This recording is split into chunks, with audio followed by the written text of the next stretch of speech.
Ada video Ustadz Adi Hidayat, maafkan aku saudaraku Nasrani, aku tidak bisa mengucapkan selamat Natal.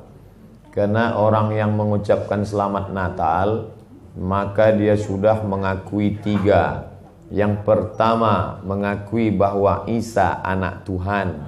Yang kedua, mengakui bahwa Isa lahir 25 Desember.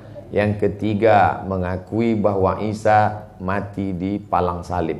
Ketiga-tiga ini dibantah oleh Al-Quran.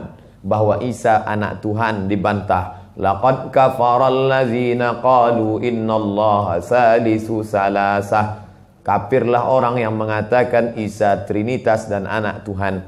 Tentang Nabi Isa lahir tanggal 25 Desember dibantah. Ketika Maryam memegang Isa, tidak ada makanan karena terlahir di tepian kota. Allah memerintahkan menggoncang pangkal batang pohon korma. Tusakit alaiki rutaban jania. Gugur buah korma yang mengkal. Buah korma mengkal ada pada musim panas bulan Juli Agustus.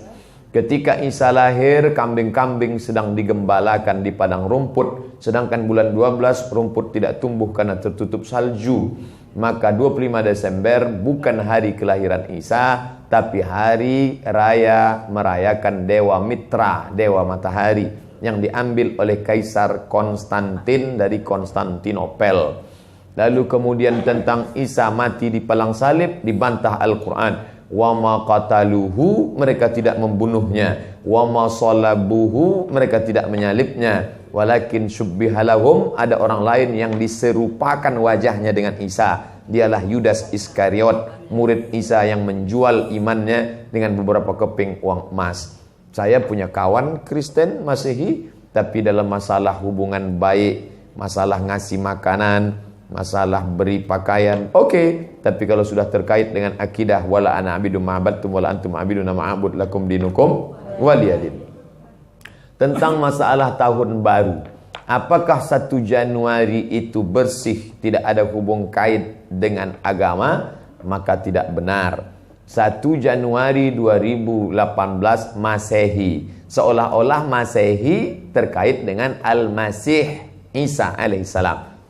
Itu kalender dibuat oleh Kaisar Julian dari Romawi kuno. Kaisar Julian membuat kalender, maka dibuat nama dia Kaisar Julian, maka disebut Julian kalender. Lalu kemudian Julian kalender dibawa ke Vatikan, dirobah oleh Kaisar Raja Pendeta Paus Vatikan bernama Paus Gregorius. Maka sampai sekarang disebut dia dengan Gregorian kalender. Lalu kemudian ketika terbentuk PBB, United Nation, Persatuan Bangsa-Bangsa, bingung mau pakai kalender apa? Di dunia banyak sekali kalender. Maka diseragamkanlah, dipakailah Gregorian kalender. Yang sebelumnya kita kerajaan Pasundan, kerajaan Demak, kerajaan Riau, Sendiriapura itu pakai kalender Hijriah. Termasuk Yogyakarta pakai kalender Saka, karena Sultan Agung Jawa mengkawinkan antara kalender Jawa dengan kalender Hijriah. Karena ingin mendamaikan antara Jawa dengan Islam. Maka setiap menyambut tahun baru Saka sekaligus menyambut tahun baru Hijriah. Kalender Masehi muncul belakangan, tidak tepat penisbatannya kepada Al-Masih karena Isa tidak tahu menahu tentang itu. Itu murni diambil oleh Kaisar Gregorius yang diambilnya ke Vatikan menjadi Gregorian kalender. Jadi kita menyatakan tahun baru, betul tahun baru, tapi tahun baru Romawi. Tahun baru Romawi, jangan kaitkan kepada Isa alaihissalam. Dia masih terkait. Adapun tahun baru Jepang tak ada terkait dengan akidah. Nah, ini tahun kalender yang baru. Tidak meyakini bahwa dengan kalender yang baru ini nasib berubah menjadi baru. Siapa yang asap malam itu paling banyak mengepul ke atas, maka rezekinya yang paling murah. Lalu membakar ayam sampai 2000 ekor. Nah, oleh sebab itu saya anjurkan anak-anak muda, remaja-remaja masjid, tanggal 31 malam tanggal 1 setiap masjid semuanya buat kajian, iktikaf, zikir, muhasabah supaya jangan keluyuran ke sana kemari. Hanya 2 saja. Anak-anak muda pergi ke masjid mulai jam 10, jam 11, jam 12, jam 1, jam 2 atau habis isya tidur. Saya nggak bisa tidur Pak Ustadz. Biasa malam kalau nggak bisa tidur, habis isya makan Antimo 2. Nguap tidur langsung. Itu saja.